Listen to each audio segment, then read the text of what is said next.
বিধানসভা নির্বাচনে নির্ঘণ্ট প্রকাশের পর থেকে লাগাতার রাজ্যের পুলিশ প্রশাসনে রদবদল করে চলেছে কমিশন। ইতিমধ্যেই রাজ্যের মুখ্য সচিব, স্বরাষ্ট্র সচিব, রাজ্য পুলিশের ডিজি, কলকাতা পুলিশ কমিশনারের মতো পদে রদবদল ঘটানো হয়েছে।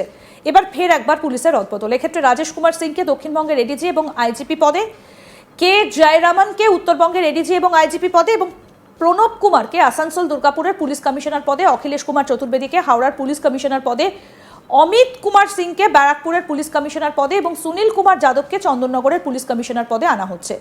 এছাড়া বারাসাত পুলিশ জেলা, কোচবিহার, বীরভূম, ইসলামপুর পুলিশ জেলা, হুগলি গ্রামীণ, ডায়মন্ড হারবার পুলিশ জেলা, মুর্শিদাবাদ পুলিশ জেলা, এরকম একাধিক জায়গাতেও কিন্তু রদবদল করা হয়েছে।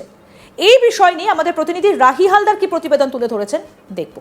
সবেমাত্র রাজ্যের যে নির্বাচনের নির্ঘণ্ট, সেই নির্ঘণ্ট ঘোষণা হয়েছে আগামী মাসের 23 তারিখ এবং 29 তারিখ, 23শে এপ্রিল এবং 29শে এপ্রিল, এই দুই দফায় বাংলায় ভোট হতে চলেছে। তবে ভোট ঘোষণার পরেই যেটা দেখা যাচ্ছে যে একাধিক যারা আইপিএস আইএএস অফিসাররা রয়েছেন তাদের কিন্তু ক্রমাগত যে বদলি, সেই বদলি কিন্তু করে চলেছে নির্বাচন কমিশন। এমনটা কিন্তু দেখা যাচ্ছে দিন কয়েক আগেই যেটা দেখা গিয়েছিল যে রাজ্যের মুখ্য সচিব এবং স্বরাষ্ট্র সচিব তাদের বদলি করা হয়েছিল এবং সেই নিয়ে একেবারে চড়া সুর শোনা গেছে শাসক দলের সুপ্রিমো মমতা বন্দ্যোপাধ্যায়, তার মুখেও।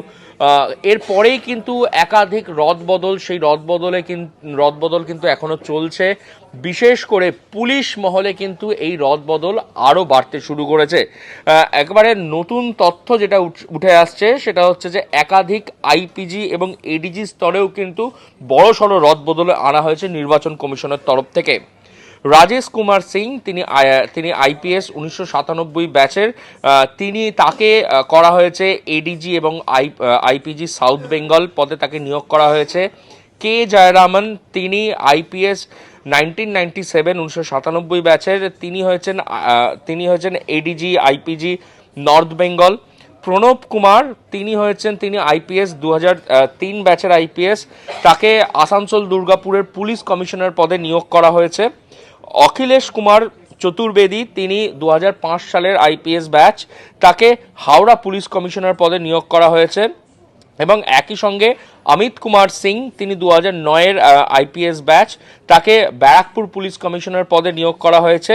সুনীল কুমার যাদব, তিনি আইপিএস 2009 ব্যাচ, তাকে চন্দননগর পুলিশ কমিশনার পদে নিয়োগ করা হয়েছে। শুধুমাত্র পুলিশ কমিশনার এবং আইপিজি ডিজির যেরকম বদল হয়েছে সেরকমভাবেই কিন্তু আরও যে বদল, সেই বদল কিন্তু হয়ে আসছে। যেমন একই সঙ্গে প্রায় 12টা যে এসপি সুপারিনটেন্ডেন্ট, সেই সুপারিনটেন্ডেন্ট অফ পুলিশ, তাদের বদলি করানো হয়েছে।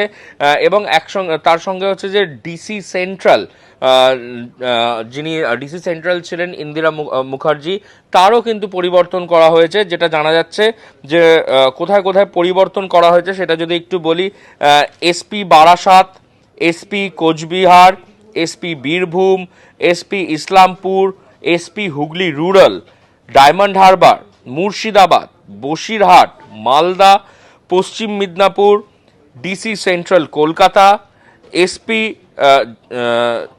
জাঙ্গিপুর এবং এসপি পশ্চিম মিদনাপুর, এই যে 13টা জায়গা, 12টা জায়গার সুপারিনটেন্ডেন্ট অফ পুলিশ, তাদের বদলি করানো হয়েছে। এবং একই সঙ্গে বদলি করানো হয়েছে ডিসি সেন্ট্রাল, সেখানে বদলি করা হয়েছে।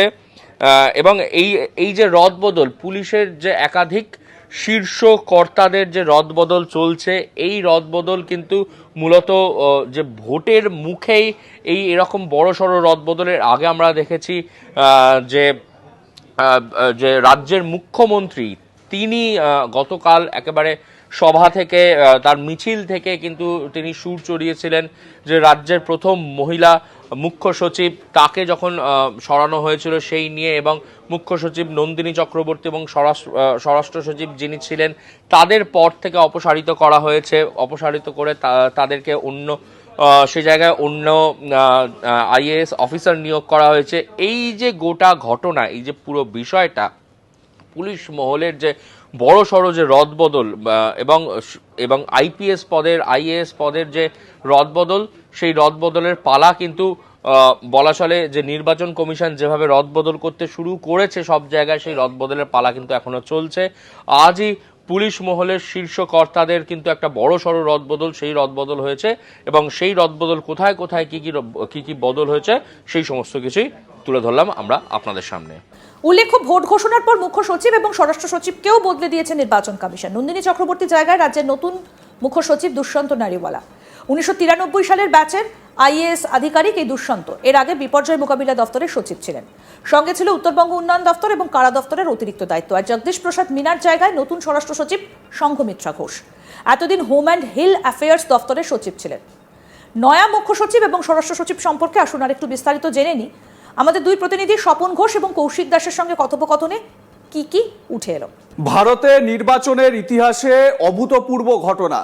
যেই দিন ভোট ঘোষণা হলো, মডেল কোড অফ কন্ডাক্ট লাগু হলো, সেই দিন রাতেই দুজন আইএএস অফিসারকে সরিয়ে দেওয়া হলো।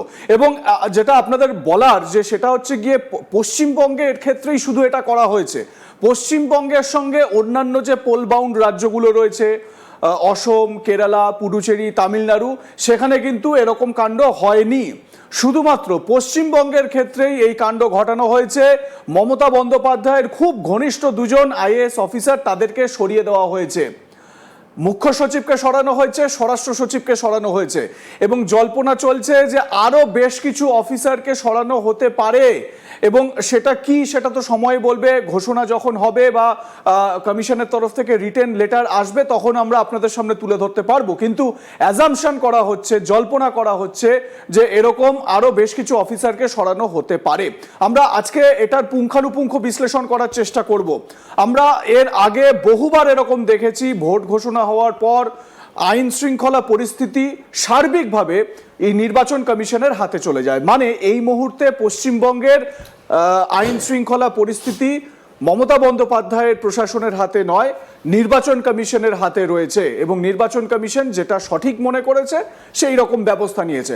আমি ঠিক এই জায়গা থেকেই বিভিন্ন অ্যাসপেক্ট এবং পলিটিক্যাল যে অ্যাসপেক্ট সেগুলোও তুলে ধরার চেষ্টা করব। আমার সঙ্গে স্টুডিওতে রয়েছেন আমার সহকর্মী এবং আজ তাক বাংলার রাজনৈতিক সংবাদদাতা কৌশিক দাস। কৌশিক দা, তোমার কাছে প্রথমেই জানতে চাইবো যে এই যে ঘটনাটা, মানে এটা তো মনে করাই হচ্ছিল যে কমিশনের হাতে যখনই ক্ষমতা যাবে তার পরপর মমতা ঘনিষ্ঠ এরকম আইএএস আইপিএসদের সরানো হতে পারে, কিন্তু যেদিন ঘোষণা হলো সেই রাতেই তড়িঘড়ি সরানো হলো। ভারতের ইতিহাসে বোধহয় এরকম কোনোদিনও ঘটেনি।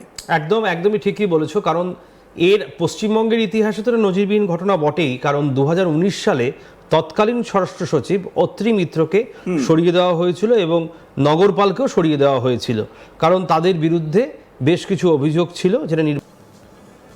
আরো আপডেট পেতে দেখতে থাকুন আজ তাক বাংলা, সাবস্ক্রাইব করুন, নোটিফিকেশন পেতে বেল বাটন অপশন প্রেস করুন।